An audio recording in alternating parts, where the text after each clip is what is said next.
गली से आपको नेता देंगे जिसका बाप दादा कोई एमएलए एमपी नहीं होगा, और हर क्रिमिनल को जेल में पहुंचा भी देंगे, क्योंकि बहुत हो गया भाई। अब इस बार अभी हमने 9 मंत्रियों की जम के बजाई है और अब लिस्ट तैयार है।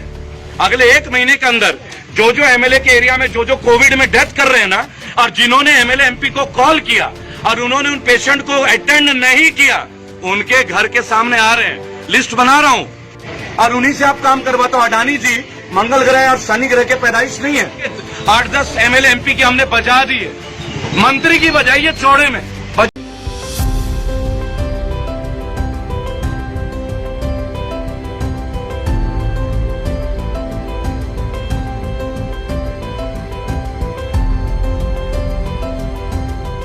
आज दिल्ली सरकार के 76 स्कूलों में ये वैक्सीनेशन का प्रोग्राम शुरू हुआ है और यहाँ पर जिस तरह से आप देख रहे हैं कि इसी स्कूल में पैरेलल 5 सेंटर्स बनाए गए हैं। तो इस तरह से पूरी दिल्ली में इस वक्त आज 301 सेंटर्स पर वैक्सीनेशन का प्रोग्राम शुरू हुआ है 18 साल से 45 साल के बीच के लोगों के लिए।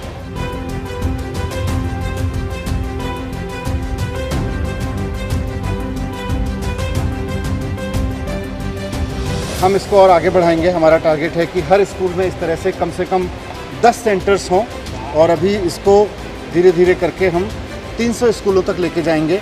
जैसे जैसे हमें और वैक्सीन मिलती चली जाएगी हम इसको बढ़ाते चले जाएंगे। अभी हमारे पास में 4.5 लाख वैक्सीन की डोज आई हैं और आज भर में हमने 45,150 लोगों को अपॉइंटमेंट दिया है आज की वैक्सीनेशन के लिए। मैं उम्मीद करता हूँ कि जिस तरह का अभी सुबह सुबह का रिस्पॉन्स है, एक सेंटर पर एक लाइन में लगने के लिए हमने 150 लोगों को बुलाया है।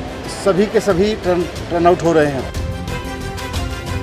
युवाओं में काफ़ी उत्साह है। मैंने लोगों से भी मिला जाके।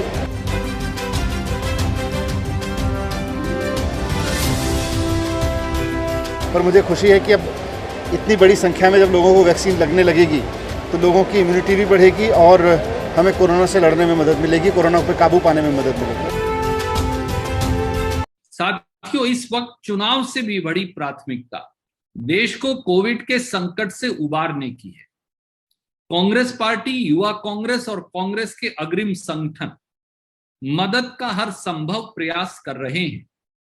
हमारा केंद्र की मोदी सरकार से अनुरोध है कि अब वो चुनावी जोड़तोड़ से निकलकर कोविड संक्रमण से अप्रत्याशित तौर से जूझ रही देश की जनता के लिए इलाज, जीवन रक्षक दवाइयां, अस्पताल के बेड, वेंटिलेटर और ऑक्सीजन के बंदोबस्त पर ध्यान दे तथा वैक्सीनेशन प्रोग्राम को एक राष्ट्रीय नीति बनाकर लागू करे।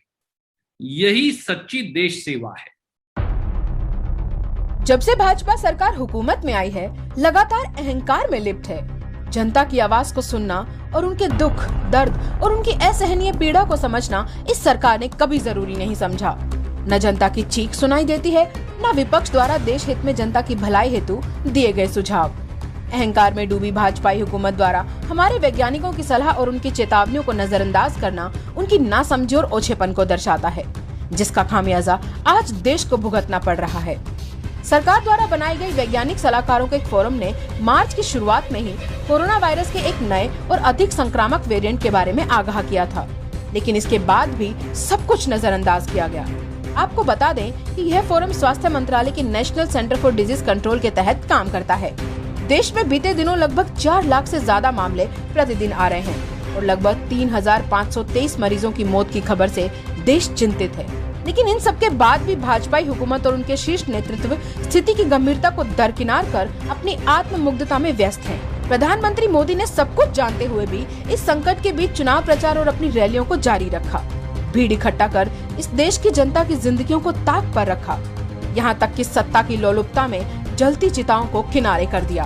प्रधानमंत्री मोदी ने इस संकट में न जनता की सुनी, न विपक्ष की और न ही विशेषज्ञों की। लिहाजा देश को अनगिनत मौतों का सामना करना पड़ रहा है और यकीन मानिए ये मौतें प्रधानमंत्री के हिस्से में दर्ज हो चुकी हैं। जय हिंद। क्या हुआ? ए मोदी, मोदी, ए मोदी। वो जो मोदी जी बोल रहे थे 2 तारीख को गई तो अब 2 तारीख को आई।